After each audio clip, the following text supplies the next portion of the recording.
Tip number 22, monthly numbers. We're going to talk about monthly numbers now. Now, we've talked about daily numbers in tip number 20. Tip 21, we talked about weekly numbers. Now we're going to talk about monthly numbers. We're going to expand. In the last tip, we talked a little bit about the difference between management numbers and financial numbers, or the profit and loss. And the numbers on the profit and loss statement are extremely important to us. And therefore, they have to be accurate. So be sure and make sure that you have a good profit and loss statement. I need incoming labor and parts separated. I need sublets separated.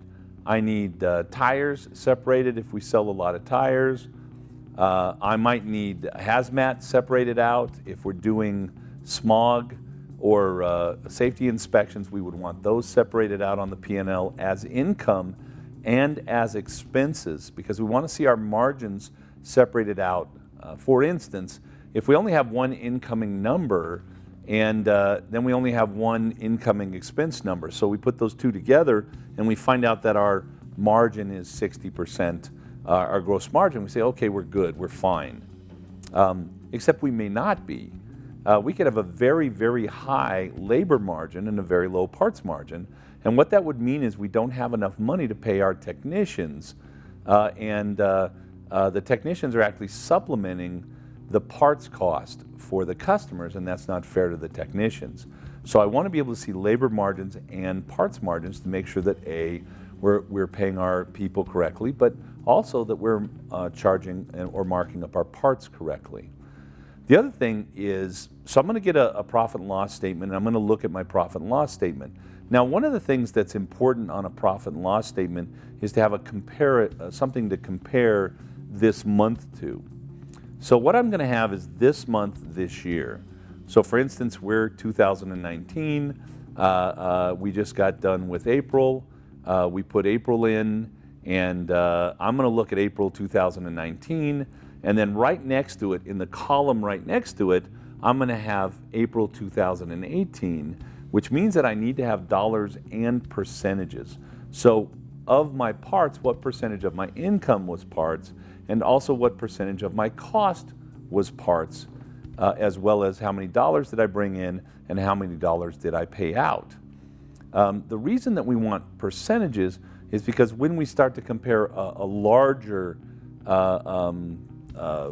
period in time, 3 months or 6 months, or even if we're comparing against last year, the percentages are going to help us understand. So if we increase our sales by 20%, but our parts cost is the same as it was last year, it's still 18%, last year it was 18% in this month, then we're doing the right thing. So I want to have a really good profit and loss statement, and I want to take some time with my profit and loss statement. When I go through my profit and loss statement monthly, I'm looking at my sales. How did it match last year? I'm looking at my margins. How did my parts margin match? How did my labor margin match up? The other thing I'm doing is I'm looking at my expenses. Did I have any expenses? Are things getting out of hand? For instance, there are two things that kind of creep up over time, and one is my credit card expense, the cost for those credit cards. Some shops are paying 3.5% for their credit cards, and other shops are paying 1.5% for their credit cards. I want to know what the 1.5% guys are doing, because if I can save 1 or 2% on my credit cards, that could be $30,000 a year, and that's my boat. That's a new boat for me. So I'm going to look at comparative percentages and comparative margins and a comparative cost for things. The other thing is, you know, I have some shops that have decided to remodel their building, and they're spending a bunch of money on remodeling, and therefore at the end of the month we look down at the bottom, there's not a lot on the bottom line. Frankly, those expenses really probably shouldn't be here in the monthly P&L. They should be on the balance sheet, but most shop owners put them on the P&L. I want to know when I see something, here's a $5,000 expense, what that was and why that happened. Did I make a conscious choice? It always blows me away when we're looking at a P&L with a shop owner and you'll see a large expense, $2,500, $3,000, $5,000, and you say, what is that? And the shop owner has no idea. To me, that's insane that I could have that kind of expense in my company in a month, and nobody knows what that is.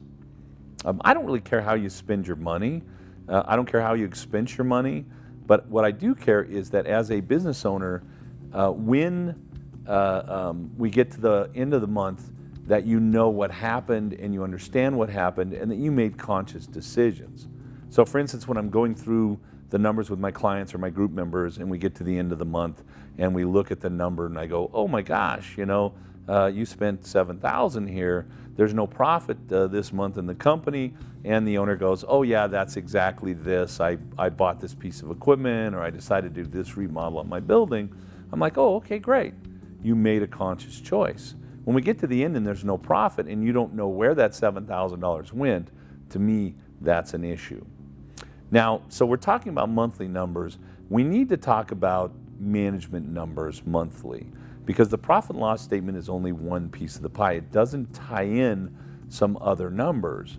One of the numbers that I look at monthly is opportunity. It's actually probably a weekly number that I look at, and opportunity is what are the technicians finding on the cars that we could sell. So we look at average opportunity per car.